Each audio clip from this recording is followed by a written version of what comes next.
زرتشت کے پجاریوں کے لیے درہ فرات کا سرسبز و شاداب حصہ جہنم بن گیا تھا۔ اس قدر ناز تھا انہیں اپنی جنگی طاقت پر، اپنی شان و شوکت پر، اپنے گھوڑوں اور ہاتھیوں پر۔ وہ تو فرعونوں کے ہم پلہ ہونے کا دعویٰ کرنے لگے تھے۔ کسریٰ دہشت کی علامت بنتا جا رہا تھا۔ دجلہ اور فرات کے سنگم کے وسیع علاقے میں خالد نے، جنہیں رسول اکرم صلی اللہ علیہ وسلم نے اللہ کی تلوار کا خطاب دیا تھا، فارس کے زرتشتوں کو بہت بری شکستیں دی تھی اور ان کے ہرمز قارن بن کریانس، انوش جان اور قباس جیسے سالاروں کو موت کے گھاٹ اتار دیا تھا۔ لیکن کسریٰ ارد شیر نے ابھی شکست تسلیم نہیں کی تھی۔ اس کے پاس ابھی بے پناہ فوج موجود تھی اور مدینہ کے مجاہدین کو وہ اب بھی بدو اور صحرائی لٹیرے کہتا تھا۔ اس نے شکست تسلیم تو نہیں کی تھی، لیکن شکست اور اپنے نامور سالاروں کی مسلمانوں کے ہاتھوں موت کا جو اسے صدمہ ہوا تھا، اسے وہ چھپا نہیں سکا تھا۔ ہرمز کی موت کی اطلاع پر وہ اپنے دل پر ہاتھ رکھ کر دوہرا ہو گیا تھا۔ اس نے سنبھلنے کی بہت کوشش کی تھی، لیکن ایسے مرض کا آغاز ہو چکا تھا جس نے اسے بستر پر گرا دیا تھا۔ کیا میرے لیے شکست اور پسپائی کے سوا اب کوئی خبر نہیں رہ گئی؟ اس نے بستر پر اٹھ کر بیٹھتے ہوئے گرج کر کہا۔ کیا مدینہ کے مسلمان جنات ہیں؟ کیا وہ کسی کو نظر نہیں آتے اور وار کر جاتے ہیں؟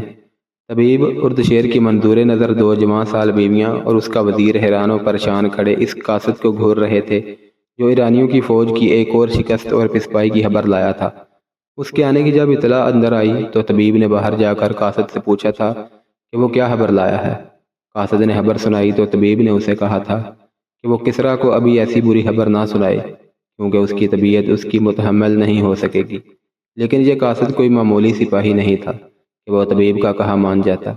وہ پرانا کماندار تھا۔ اس کا عہدہ سالاری سے 2 ہی درجہ کم تھا۔ اسے کسی سالار نے نہیں بھیجا تھا۔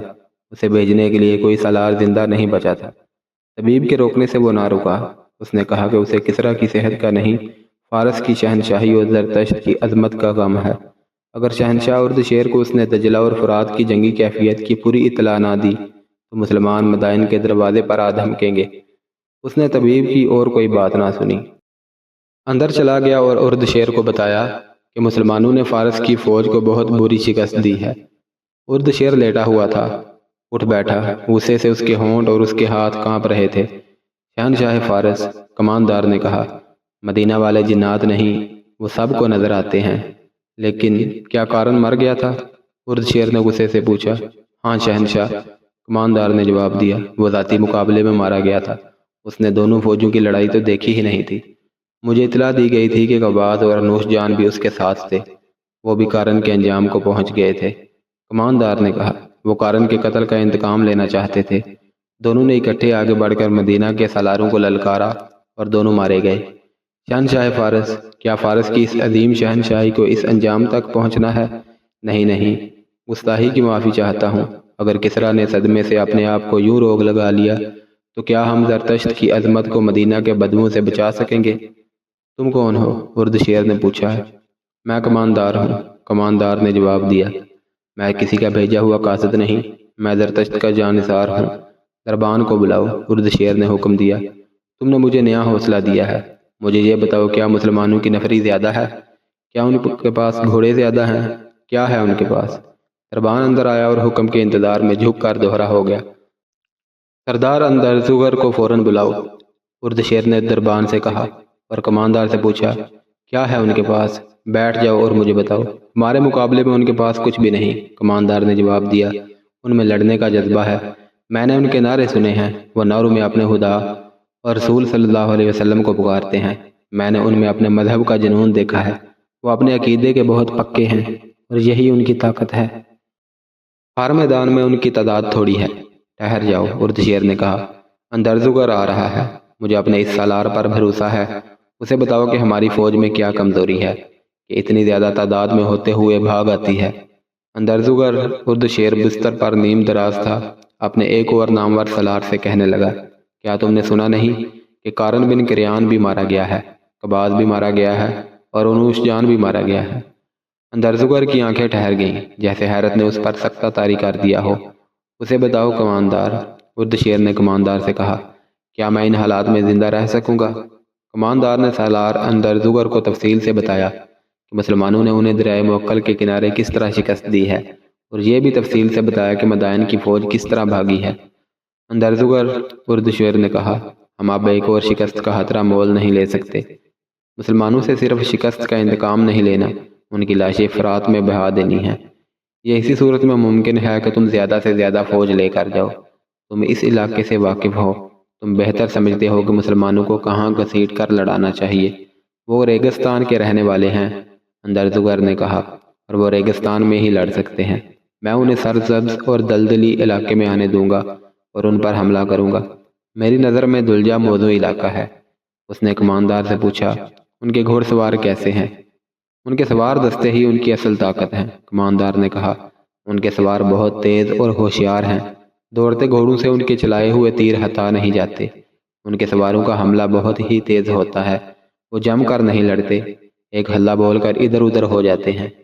یہی وہ راز ہے جو ہمارے سالار نہیں سمجھ سکتے۔ اندرزگر نے اپنی ران پر ہاتھ مار کر کہا، مسلمان آمنے سامنے کی جنگ لڑ ہی نہیں سکتے۔ ہم ان سے کئی گنا زیادہ فوج لے کر جائیں گے۔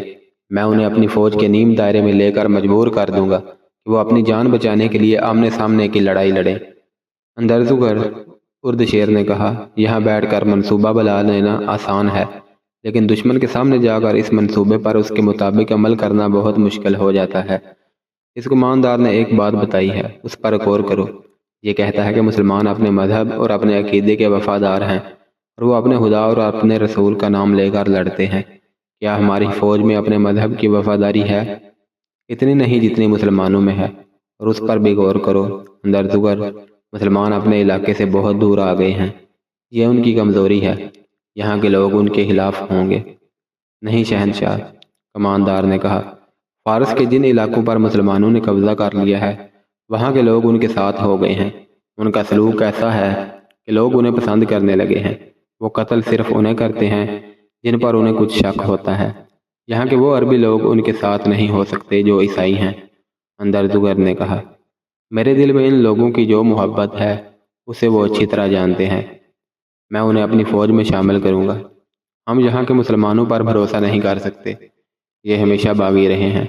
ان پر ہمیں کڑی نظر رکھنی پڑے گی۔ ان کی وفاداریاں مدینہ والوں کے ساتھ ہیں۔ ان مسلمانوں کے ساتھ پہلے سے زیادہ برا سلوک کرو، اردشیر نے کہا۔ انہیں اٹھنے کے قابل نہ چھوڑو۔ ہم نے انہیں مویشیوں کا درجہ دے رکھا ہے، اندرزگر نے کہا۔ انہیں بھوکا رکھا ہے۔ ان کے کھیتوں سے ہم فصل اٹھا کر لے آتے ہیں، اور انہیں صرف اتنا دیتے ہیں جس پر وہ صرف زندہ رہ سکتے ہیں، لیکن وہ اسلام کا نام لینے سے باز نہیں آتے۔ بھوکے مار جانا پسند کرتے ہیں، لیکن اپنا مذہب نہیں چھوڑتے۔ یہی ان کی قوت ہے، کماندار نے کہا، ورنہ ایک آدمی 10 کا مقابلہ نہیں کر سکتا۔ کپڑوں میں ملبوس آدمی زرپوش کو قتل نہیں کر سکتا۔ مسلمانوں نے یہ کر کے دکھایا ہے۔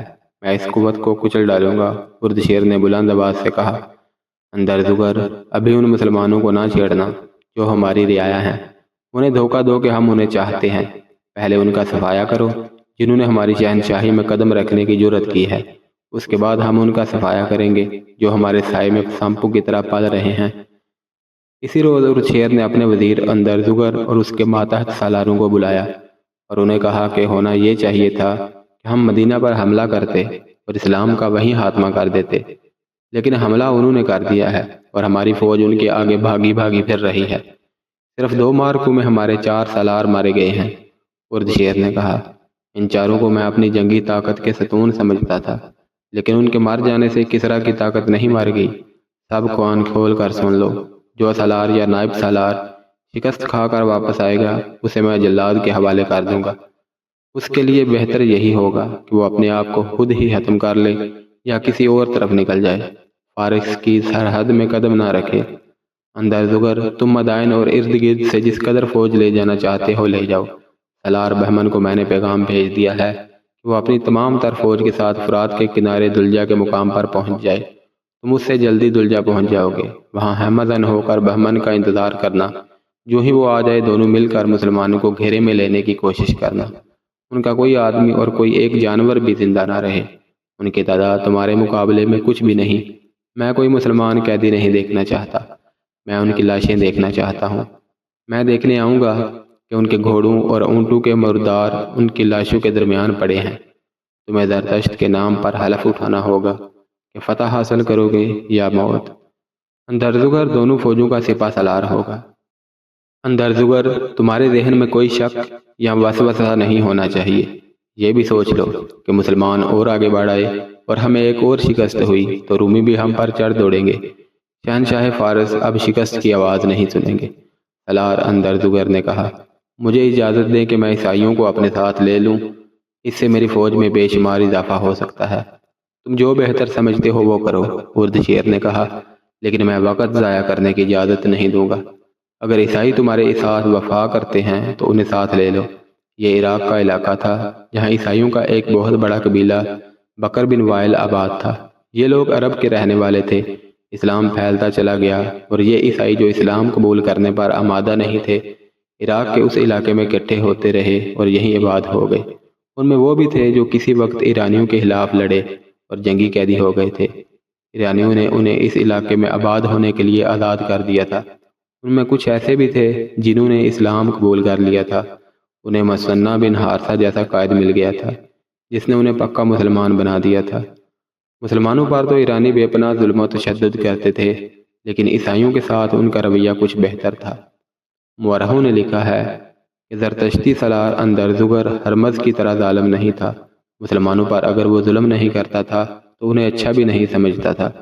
عیسائیوں کے ساتھ اس کا سلوک بہت اچھا تھا۔ اسے اب عیسائیوں کی مدد کی ضرورت محسوس ہوئی۔ اس نے ان کے قبیلے بکر بن وائل کے بڑوں کو بلایا۔ وہ اطلاع ملتے ہی دوڑے آئے۔ اگر تم میں سے کسی کو میرے خلاف شکایت ہے تو مجھے بتاؤ، اندرزگر نے کہا، میں اس کا ازالہ کر دوں گا۔ کیا یہ بہتر نہیں ہوگا سالار ہمیں فوراً بتا دے کہ ہمیں کیوں بلایا گیا ہے؟ ایک بوڑھے نے کہا، ہم آپ کی رعایا ہیں، ہمیں شکایت ہوئی بھی تو نہیں کریں گے۔ ہمیں کوئی شکایت نہیں، ایک اور نے کہا، آپ نے جو کہنا ہے وہ کہیں۔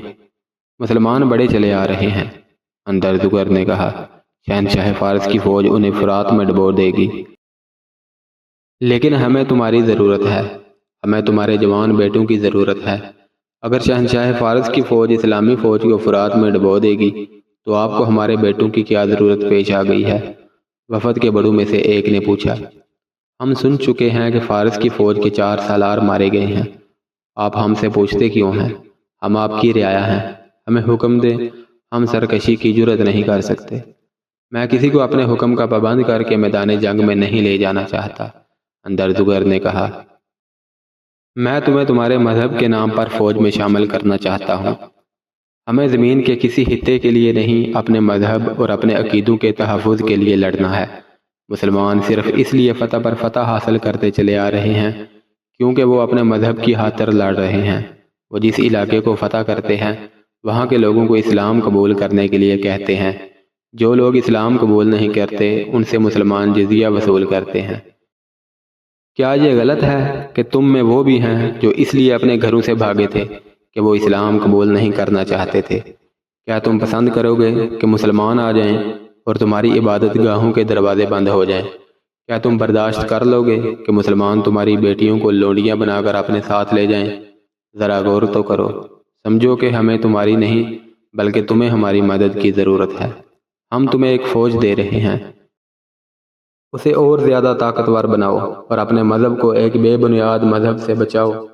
اندرزگر نے عیسائیوں کو مسلمانوں کے خلاف ایسا مشتعل کیا کہ وہ اسی وقت واپس گئے اور اپنے قبیلے کی ہر بستی میں جا کر اعلان کرنے لگے کہ مسلمانوں کا بہت بڑا لشکر قتل و غارت اور لوٹ مار کرتا چلا آ رہا ہے۔ وہ صرف اسی کو بخشتے ہیں جو ان کا مذہب قبول کر لیتا ہے۔ وہ جوان اور کم سن لڑکیوں کو اپنے ساتھ لے جائیں گے۔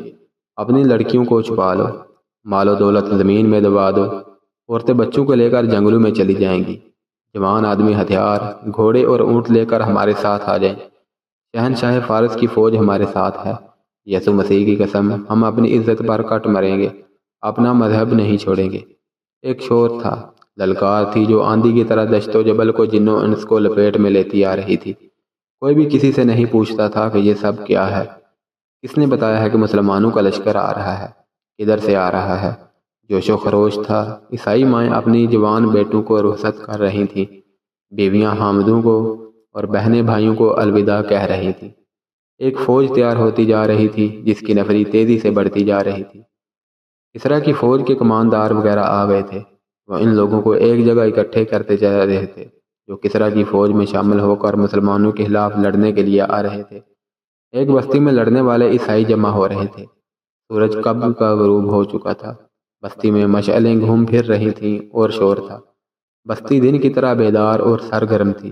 دو آدمی جو اس بستی والوں کے لیے اجنبی تھے بستی میں داخل ہوئے اور لوگوں میں شامل ہو گئے۔ ہم ایک للکار سن کر آئے ہیں، ان میں سے ایک نے کہا۔ ہم روزگار کی تلاش میں بڑی دور سے آئے ہیں اور شاید میدان تک چلے جائیں۔ یہ کیا ہو رہا ہے؟ تم ہو کون؟ کسی نے ان سے پوچھا۔ مذہب کیا ہے تمہارا؟ دونوں نے اپنی اپنی شہادت کی انگلیاں باری باری اپنے دونوں کندھوں سے لگائیں اور اپنے سینے پر انگلیاں اوپر نیچے کر کے سلیب کا نشان بنایا، اور دونوں نے بھی یک زبان کہا کہ وہ عیسائی ہیں۔ پھر تم میدان جا کر کیا کرو گے؟ انہیں ایک بوڑھے نے کہا۔ تم تنومند ہو، تمہارے جسموں میں طاقت ہے، کیا تم اپنے آپ کو کماری مریم کی آبرو پر قربان ہونے کے قابل نہیں سمجھتے؟ کیا تمہارے لیے تمہارا پیٹ مقدس ہے؟ نہیں، ان میں سے ایک نے کہا۔ ہمیں کچھ بتاؤ، اور تم میں سے جو سب سے زیادہ سیانہ ہے ہمیں اس سے ملاؤ، ہم کچھ بتانا چاہتے ہیں۔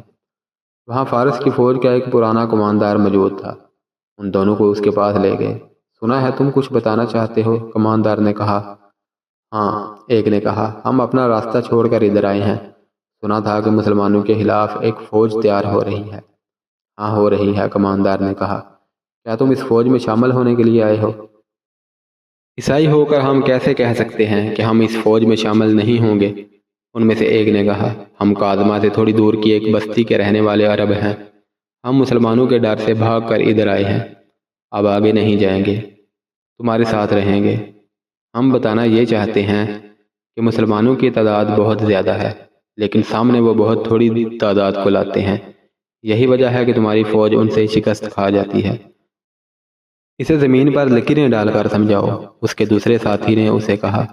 پھر ایرانی کماندار سے کہا، ہمیں معمولی دماغ کے آدمی نہ سمجھنا، ہم تمہیں اچھی طرح سمجھا دیں گے کہ مسلمانوں کے لڑنے کا طریقہ کیا ہے اور وہ اس وقت کہاں ہیں، اور تم لوگ انہیں کہاں لا کر لڑاؤ تو انہیں شکست دے سکتے ہو۔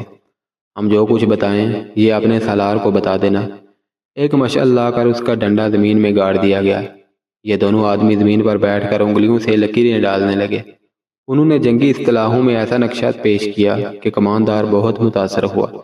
اگر ہمیں پتہ چل جائے کہ مدائن کی فوج کس طرف سے آ رہی ہے تو ہم تمہیں بہتر مشورہ دے سکتے ہیں، ان میں سے ایک نے کہا، اور کچھ خطروں سے بھی خبردار کر سکتے ہیں۔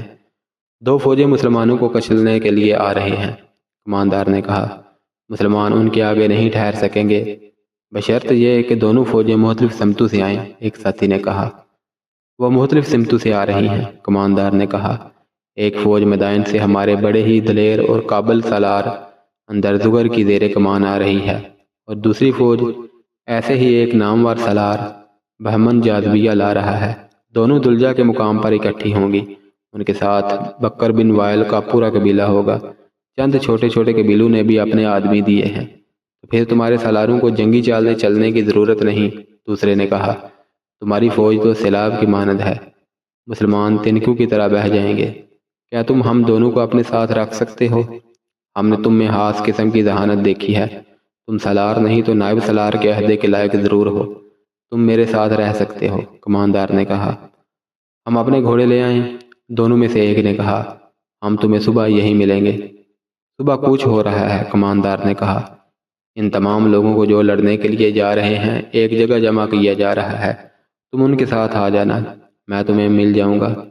دونوں بستی سے نکل گئے۔ انہوں نے اپنے گھوڑے بستی سے کچھ دور ایک درخت کے ساتھ باندھ دیے تھے اور بستی میں پیدل گئے تھے۔ بستی سے نکلتے ہی وہ دوڑ پڑے اور اپنے گھوڑوں پر جا سوار ہوئے۔ کیا ہم صبح تک پہنچ سکیں گے ابن آصف؟ ایک نے دوسرے سے پوچھا۔ خدا کی قسم ہمیں پہنچنا پڑے گا، خواہ اڑ کر پہنچے، ابن آصف نے کہا۔ یہ خبر ابن ولید تک بر وقت نہ پہنچی تو ہماری شکست لازمی ہے۔ گھوڑے تھکے ہوئے نہیں، اللہ کا نام لو اور ایڑ لگا دو۔ دونوں نے ایڑ لگائی اور گھوڑے دوڑ پڑے۔ اشعر ابن آصف نے بلند آواز سے اپنے ساتھی سے کہا، یہ تو طوفان ہے، اب آتش پرستوں کو شکست دینا آسان نہیں ہوگا۔ صرف بکر بن وائل کی تعداد دیکھ لو، کئی ہزار ہوگی۔ میں نے اپنے سالار ابن ولید کو پریشانی کی حالت میں دیکھا تھا۔ اشعر نے کہا، کیا تم اس پریشانی کو نہیں سمجھے اشعر؟ ابن آصف نے کہا، ہم اتنے طاقتور دشمن کے پیٹ میں آ گئے ہیں، اللہ ہمارے ساتھ ہے۔ اشعر نے کہا، آتش پرست اس زمین کے لیے لڑ رہے ہیں جو وہ سمجھتے ہیں کہ ان کی ہے، اور ہم اللہ کی راہ میں لڑ رہے ہیں جس کی یہ زمین ہے۔ یہ دونوں گھوڑ سوار خالد کے اس جاسوسی نظام کے بڑے ذہین آدمی تھے جو خالد نے فارس کی سرحد کے اندر آ کر قائم کیا تھا۔ انہیں احساس تھا کہ وہ مدینہ سے بہت دور اجنبی زمین پر آ گئے ہیں جہاں اللہ کے سوا ان کی مدد کرنے والا کوئی نہیں۔ خالد نے دشمن کی نقل و حرکت پر نظر رکھنے کے لیے ہر طرف اپنی آنکھیں بچھا رکھی تھی۔ خالد فجر کی نماز سے فارغ ہوئے ہی تھے کہ ان کے خیمے کے قریب دو گھوڑے آ کر رکے۔ سوار کود کر اترے۔ خالد نماز باجماعت پڑھ کر آ رہے تھے۔ ان سواروں کو دیکھ کر ان کے قریب جا رکے۔ گھوڑوں کا پسینہ اس طرح پھوٹ رہا تھا جیسے دریا میں سے گزر کر آئے ہوں۔ ان کی سانسیں پھونکنے کی طرح چل رہی تھیں۔ سواروں کی حالت گھوڑوں سے بھی بری تھی۔ اشعر، خالد نے کہا، ابن آصف کیا خبر لائے ہو؟ اندر چلو، ذرا دم لے لو۔ دم لینے کا وقت نہیں سالار، ابن آصف نے خالد بن ولید کے پیچھے ان کے خیمے میں داخل ہوتے ہوئے کہا۔ آتش پرستوں کا سیلاب آ رہا ہے۔ ہم نے یہ خبر عیسائیوں کی ایک بستی سے لی ہے۔ بکر بن وائل کی الگ فوج تیار ہو گئی ہے۔ یہ مدائن کی فوج کے ساتھ اندر زگر نام کے ایک سالار کی زیر کمان آ رہی ہے۔ دوسری فوج بہمن جاذبیہ کی زیر کمان دوسری طرف سے آ رہی ہے۔ کیا یہ فوجیں ہم پر مختلف سمتوں سے حملہ کریں گی؟ خالد نے پوچھا۔ نہیں، اشعر نے جواب دیا، دونوں فوجیں دلجا میں اکٹھی ہوں گی، اور تم کہتے ہو کہ سیلاب کی طرح آگے بڑھیں گی؟ خالد نے کہا۔ کماندار نے یہی بتایا ہے، ابن آصف بولا۔ ان دونوں کی رپورٹ ابھی مکمل ہوئی تھی کہ ایک شتر سوار خیمے کے باہر آ رکا اور اونٹ سے اتر کر بغیر اطلاع خیمے میں آ گیا۔ اس نے خالد کو بتایا کہ فلاں سمت سے ایرانیوں کی ایک فوج بہمن جاذبیہ کی قیادت میں آ رہی ہے۔ یہ بھی ایک جاسوس تھا جو کسی بھیس میں اس طرف نکل گیا تھا جدھر سے بہمن کی فوج آ رہی تھی۔ تاریخ بتاتی ہے کہ اندر زگر اور بہمن جاذبیہ کو اس طرح کوچ کرنا تھا کہ دونوں کی فوجیں بیک وقت یا تھوڑے سے وقفے سے دلجا پہنچتی، مگر ہوا یوں کہ اندر زگر پہلے روانہ ہو گیا۔ اس کی وجہ شاید یہ تھی کہ وہ کسریٰ اردشیر کے قریب تھا، اس لیے اردشیر اس کے سر پر سوار تھا۔ بہمن دور تھا، اسے کوچ کا حکم قاصد کی زبانی پہنچنا تھا۔ وہ 2 دن بعد روانہ ہوا۔ کسی بھی مورخ نے اس فوج کی تعداد نہیں لکھی جو اندر زگر کے ساتھ تھی۔ بہمن کی فوج کی تعداد بھی تاریخ میں نہیں ملتی، صرف یہ ایک بڑا واضح اشارہ ملتی ہے کہ آتش پرستوں کی فوج جو مسلمانوں کے خلاف آ رہی تھی وہ واقعی سیلاب کی مانند تھی۔ اردشیر نے کہا تھا کہ وہ ایک اور شکست کا خطرہ نہیں مول لے گا، چنانچہ اس نے اتنی زیادہ فوج بھیجی تھی جتنی اکٹھی ہو سکتی تھی۔ اندر زگر کی فوج کا تو شمار ہو بھی نہیں سکتا تھا۔ اپنی باقاعدہ فوج کے علاوہ اس نے بکر بن وائل کے معلوم نہیں کتنے ہزار عیسائی اپنی فوج میں شامل کر لیے تھے۔ ان میں پیادہ بھی تھے اور سوار بھی۔ اس فوج میں مزید اضافہ کوچ کے دوران اس طرح ہوا کہ جنگ دریا میں آتش پرستوں کے جو فوجی مسلمانوں سے شکست کھا کر بھاگے تھے وہ ابھی تک قدم گھسیٹتے مدائن کو جا رہے تھے۔ وہ صرف تھکن کے مارے ہوئے نہیں تھے، ان پر مسلمانوں کی دہشت بھی طاری تھی۔ اسپائی کے وقت مسلمانوں کے ہاتھوں ان کی فوج کا قتل عام ہوا تھا۔ انہوں نے کشتیوں میں سوار ہو کر بھاگنے کی کوشش کی تھی، اس لیے وہ خالد کے مجاہدین کے لیے بڑا آسان شکار تھے۔ اس بھگدڑ میں جو کشتیوں میں سوار ہو گئے تھے ان پر مجاہدین نے تیروں کا می برسا دیا تھا۔ ایسی کشتیوں میں جو سپاہی زندہ رہے تھے ان کی ذہنی حالت بہت بری تھی۔ ان کی کشتیوں میں ان کے ساتھی جسموں میں تیر لیے تڑپ تڑپ کر مر رہے تھے۔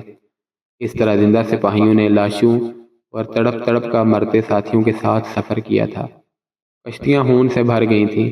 زندہ سپاہیوں کو کشتیاں کھیلنے کی بھی ہوش نہیں تھی۔ کشتیاں دریا کے بہاؤ کے ساتھ ساتھ خود ہی بہتی کہیں سے کہیں جا پہنچی تھیں اور دور دور کنارے سے لگی تھیں، اور زرتشت کے یہ پجاری بہت بری جسمانی اور ذہنی حالت میں مدائن کی طرف چل پڑے تھے۔ وہ 2-2 4-4 اور اس سے بھی زیادہ کی ٹولیوں میں جا رہے تھے۔ پرانی تحریروں سے پتہ چلتا ہے کہ ان میں کئی ایک نے جب اندر زگر کی فوج کو آتے دیکھا تو بھاگ اٹھے۔ وہ تیز دوڑ نہیں سکتے تھے، انہیں پکڑ لیا گیا اور فوج میں شامل کر لیا گیا۔ کچھ تعداد ایسے سپاہیوں کی ملی جو دماغی توازن کھو بیٹھے تھے۔ ان میں کچھ ایسے تھے جو بولتے ہی نہیں تھے۔ ان سے بات کرتے تھے تو وہ حالی حالی نگاہوں اور بے تاثر چہروں سے ہر کسی کو دیکھتے تھے۔ بات بولنے کے بجائے چیخیں مارتے اور دوڑ پڑتے تھے، بیشتر اس کے کہ یہ ساری فوج کے لیے خوف و ہراس کا سبب بن جائیں۔ انہیں فوج سے دور لے جا کر ختم کر دو۔ ان کے سالار اندر زگر نے حکم دیا۔ اس کے حکم کی تعمیل کی گئی۔ مدائن کی یہ فوج تازہ دم تھی۔ اس نے ابھی مسلمانوں کے ہاتھ نہیں دیکھے تھے، لیکن دریا کے مارکے سے بچے ہوئے سپاہی جب راستے میں اس تازہ دم فوج میں شامل ہوئے تو ہلکے سے خوف کی ایک لہر ساری فوج میں پھیل گئی۔ شکست خوردہ سپاہیوں نے اپنے آپ کو بے قصور ثابت کرنے اور یہ ظاہر کرنے کے لیے وہ بے جگری سے لڑے ہیں، مسلمانوں کے متعلق اپنی فوج کو ایسی باتیں سنائیں جیسے مسلمانوں میں کوئی مافوق الفطرت طاقت ہو اور وہ جن بھوت ہوں۔ خالد کی جنگی قیادت کی یہ خوبی تھی کہ وہ دشمن کو جسمانی شکست ایسی دیتے تھے کہ دشمن پر نفسیاتی اثر بھی پڑتا تھا، جو ایک عرصے تک دشمن کے سپاہیوں پر باقی رہتا، اور اسی دشمن کے ساتھ جب ایک اور مارکا لڑا جاتا تو وہ نفسیاتی اثر حالت کو بہت فائدہ دیتا تھا۔ یہ اثر پیدا کرنے کے لیے حالت دشمن کو پسپا کرنے پر ہی مطمئن نہیں ہو جاتے تھے، بلکہ دشمن کا تعاقب کرتے اور اسے زیادہ سے زیادہ جانی نقصان پہنچاتے تھے۔